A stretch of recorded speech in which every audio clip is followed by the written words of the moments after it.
just been a chaotic morning. So coming into work just felt a little stressful, and the dogs were going crazy barking as I was preparing for this. And hello and welcome to this week's episode of the Tiff and Tony Show. Welcome back to another episode with Tiff and Tony. Oh, a little cameo for my friend's dog. How are you doing, Tony? I am wonderful, thank you. And what a wonderful looking dog.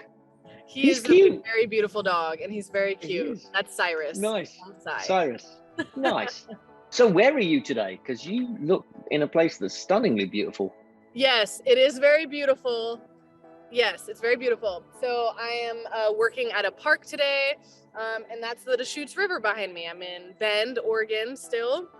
So yes, and this actually leads us into part of what we're talking about today. It's been a little bit of a chaotic morning for me. I'm working next to my friend, and that's why her dog's right here, because we both live in vans. We both have dogs, and it is very hot the last couple days.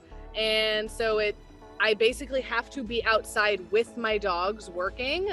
It's unsafe for them to be in the vehicles on in hot weather, as I'm sure most of us can imagine and agree.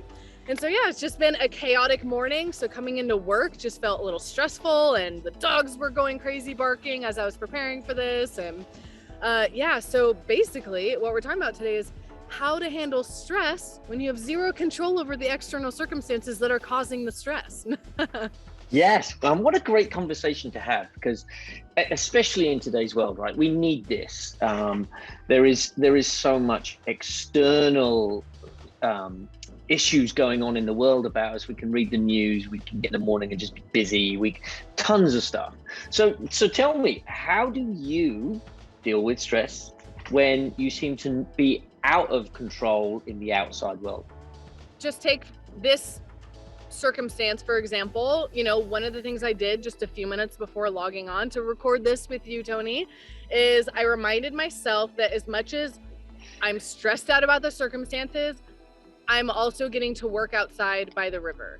Mm-hmm. And it's beautiful here. I love it here. I love being by the river. When I can be outside as much as possible, in or near the water as much as possible, I just feel free, and it's calming, and it's peaceful, and it's very life-giving, I guess, is an overarching word for me. And so as much as it has been stressful, I'm still at the same time grateful that I have the opportunity to work near the river. So that's one of the tools I use, is just remind myself of the perspective. What in my life, or what happened today, or what's happening today is good. What can I focus on? And that's not to say that we're invalidating the struggles and the hard things, because those are totally valid. They're totally a part of life.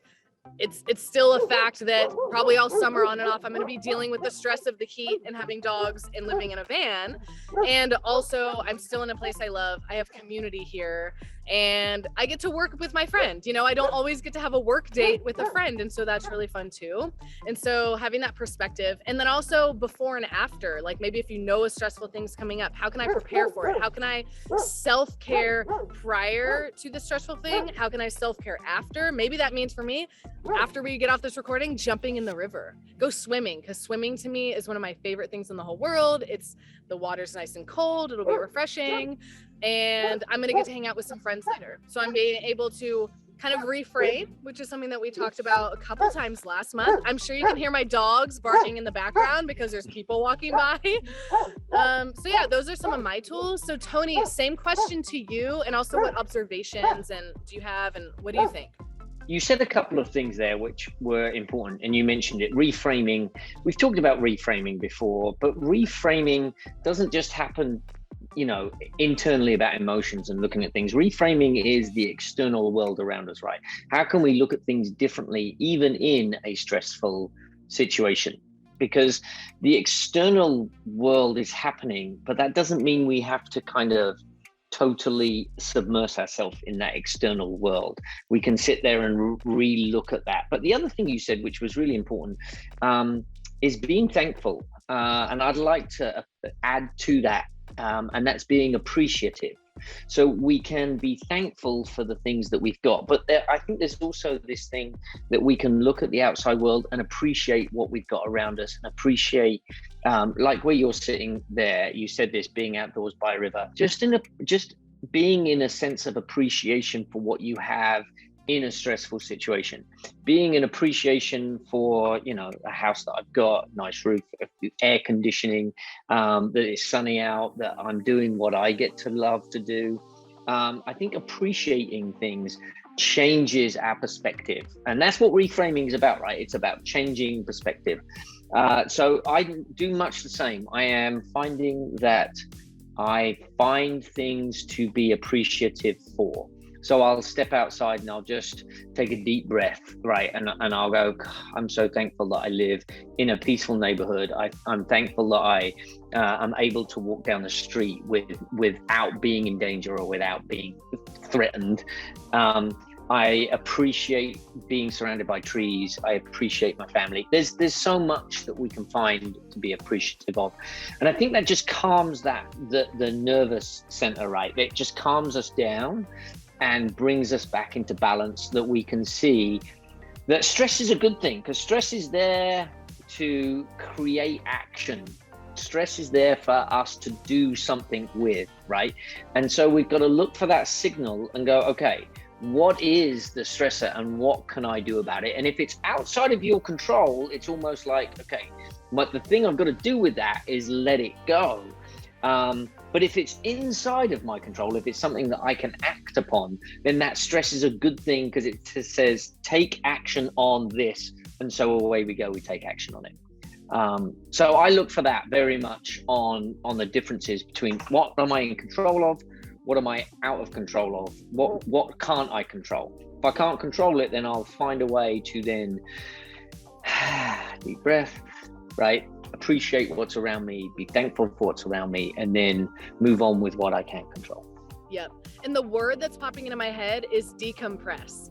We can get so wound out. We have these stressful situations. So what can you do to decompress? What does that look like for you? So that's our challenge, is when you find yourself stressed out today, this week, next month, hopefully not your entire life for the next few months.